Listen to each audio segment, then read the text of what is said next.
Hello, Achim Yekarim. How are you? Hope you're having a good week. Unfortunately, many Jews today are not having a good week. So many different problems we hear about each day, whether it's divorces, family problems, marriage problems, partnerships going bad, people stealing, people struggling, suffering so much as a nation. And one of the major things that we struggle from still today is 2,000 years of Sinat Chinam, 2,000 years of baseless hatred.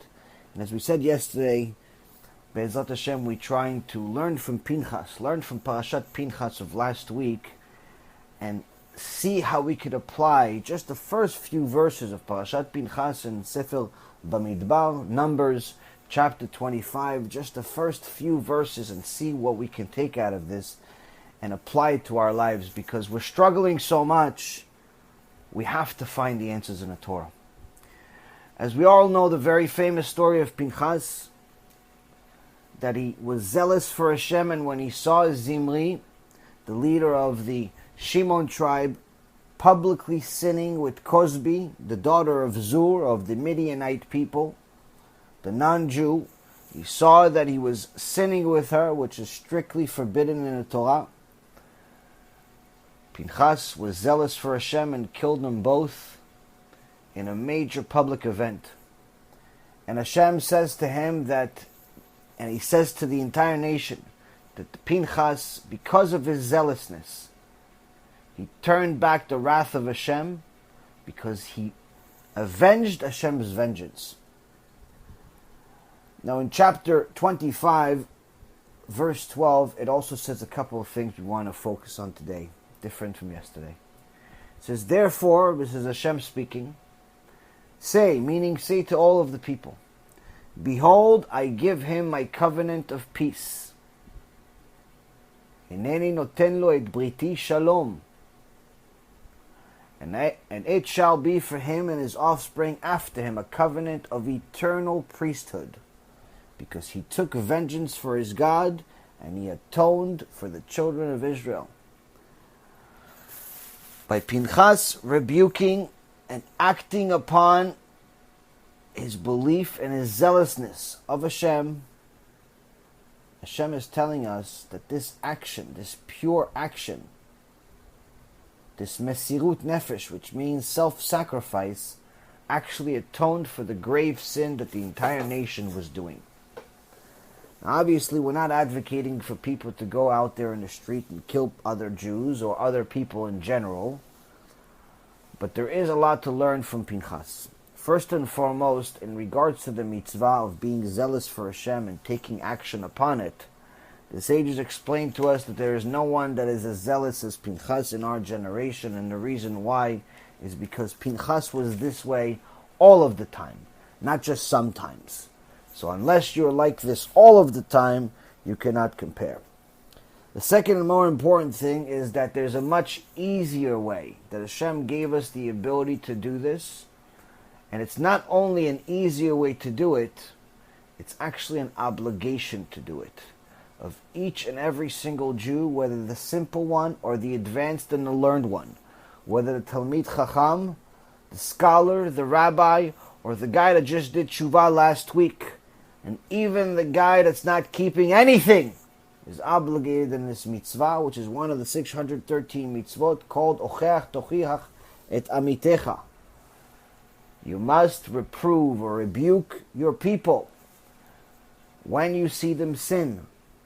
Another Jew that sees a Jew that sees another Jew sinning must reprove them, must rebuke them, must let them know that they're sinning, because sometimes they don't know that they're actually sinning, and sometimes they don't know the significance of the sin. Either way, we must let them know. In the Gemara Masechet Avodah Zarah, and also in Gemara Masechet Shabbat, page 55, in Gemara Masechet Avodah Zarah, page 4a, it says that before Hashem destroyed the Bet HaMikdash, which we're going to talk about in a couple of weeks on Tisha B'Av, on a major event we're having in New York by Chazak Torah Anytime that they have each year. There's something we need to know about this event. It happened twice in history. We don't have a home for Hashem on earth because of what happened during this time. Whether it was idol worship, or it was Sinat Chinam, or it was baseless hatred that we're still suffering from for today. Or it was immodesty, or it was idol worship. The key here is that we're still suffering from all of them today. But in those Gemarot, Hashem is giving us a secret. The sages ask Hashem, why did you punish the righteous before punishing the wicked? We could understand if you punish the wicked, the ones that did idol worship, and the ones that stole, and the ones that were imadas, and the ones that hated everyone for no reason, and the ones that cheated and lied and violated Shabbat, and all of these different sins that we have in the Torah. We could understand if you punish them first. But we don't understand when you punish them last. And not only that, we don't understand why you punish the righteous first. That doesn't make any sense in a human mind that's so lowly and so far from the truth. So Hashem in His mercy answered us. And the Gemara, it says, they weren't considered, the righteous weren't considered fully righteous. The tzaddikim weren't considered complete tzaddikim. Why? Because they didn't rebuke the people. They didn't tell them the truth about their sins. They didn't tell them if you sin, you're going to get punished. But then there's a question. On this question back to Hashem. But Hashem, isn't it true that the people of that generation, of the destruction of the Bet HaMikdash, were so wicked that they wouldn't have even done tshuva, even if you would have rebuked them, even if you would have told them, even if you would have told them you're not allowed to drive on Shabbat, they still would have driven on Shabbat. Even if you would have told them that you're not allowed to worship money and work 24 hours a day and ignore Hashem, they still would have continued it. Even if you would have told them that they can't walk around naked like people do today, they still would have walked around like people do today. This is what the Gemara is asking. And the Shekhinah of Hashem answers us. I knew this, but the tzaddikim didn't know. I knew that even if you would have told them, they still wouldn't have done tshuva. But the tzaddikim did not know. And so long as you don't know the outcome, and the outcome is only in the hands of Hashem Yitbarach, you are obligated. You're not only obligated to do everything that Hashem says for you yourself, but you're obligated and responsible for the rest of your nation. You must rebuke your people is not a character trait. It is not something nice to do. It is not something you do on the side. You must rebuke your people is an obligation that is relevant for eternity. And according to the Gemara, Rabbi Yehuda Nasi, the one that put together the Mishnah, which even preceded the Gemara, Rabbi Yehuda Nasi, aka Rebbe, says that someone who knows and sees his friend, his brother, his sister, his colleague, anyone connected to him sinning and does not say anything, is taking the sin upon themselves as if they sinned. Someone who sees his friend driving on Shabbat and doesn't say anything, thinking that he's a righteous person because he just started keeping Shabbat, is going to arrive to the Bet Din of Shamayim, and he's going to be very disappointed when they call him Mechalel Shabbat. You say, oh, wait a minute, I didn't violate Shabbat. What do you mean? I kept Shabbat. I listened to the rabbi. I started doing tshuva. I started keeping Shabbat. Yes, you kept Shabbat in your body. But what about the rest of your brothers and sisters? You don't care about them? You cannot be selfish in Judaism. Not allowed.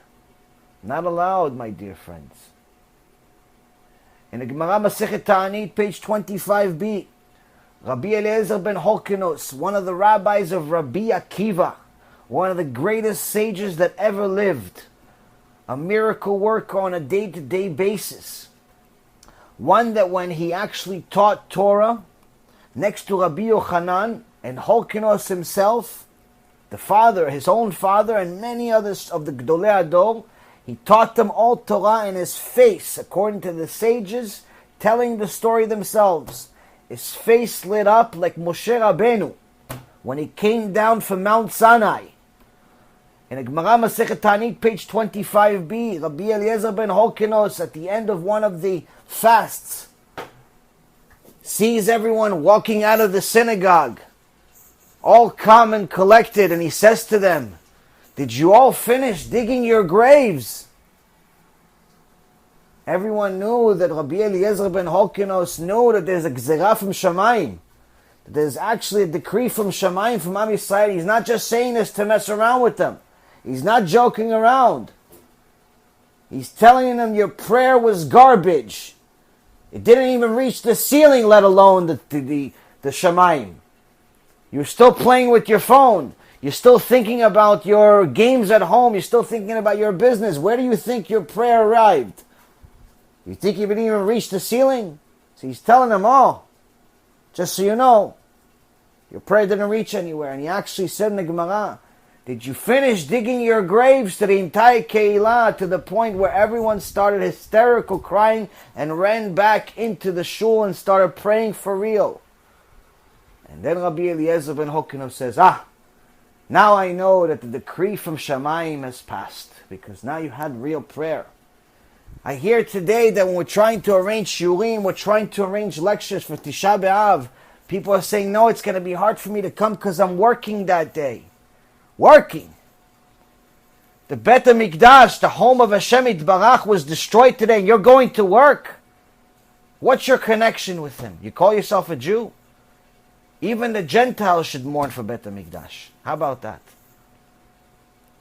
The problem today is that we have no idea what it is to be connected to Hashem. And the reason why is because we don't even know what it is to be connected to each other. People dislike each other because this one is Sephardic and the other one is Ashkenazi and the other one is Yemenite and the other one is Syrian and the other one is Moroccan and this one is this, and we have all the stereotypes in the world and we hate each other almost as much as the Goyim hate us. It's time for us to wake up.